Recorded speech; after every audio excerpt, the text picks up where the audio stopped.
YouTube update নিয়ে সবাই বেশি এক্সাইটেড থাকেন, তাই আজকের ভিডিওতে আপনাদের সামনে নিয়ে এসেছি নতুন এক আপডেট।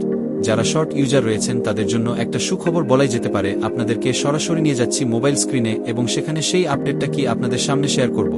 ইউটিউবে শর্টসে আমরা যদি শর্ট আপলোড করতে চাই, তাহলে এখান থেকে আমরা যদি কোনো শর্ট রেকর্ড করি এবং রেকর্ড করার পর আমরা যদি চাই সেই শর্টে একটা টেক্সট এড করব, ঠিক আছে, এখান থেকে আমরা ইয়েস করলাম, ওকে। এখন যদি আমরা চাই টেক্সট এড করব, তাহলে আমরা টেক্সটে চলে যাব, তারপর এখানে লিখব যেমন this is ShopBase reseller star Hasan Shah, okay, এইটুকু লিখলাম। আপনি চাইলে এখান থেকে স্পেস স্থান করতে পারবেন, এক্স্যাক্টলি টেক্সট টু স্পেস। এটা হলো ইউটিউবের শর্টের জন্য নতুন লঞ্চ বা ফিউচার। এখন আমরা এখান থেকে এডিট অপশনে যাই। এখন আপনারা দেখতে পাচ্ছেন যে বাম পাশে আমরা কর্নারে উপরে একটা ভয়েস আইকন দেখতে পাচ্ছি। এখানে ক্লিক করলে দেখতে পারবো ইমা, সুশিয়া, জারেড, অলিভার।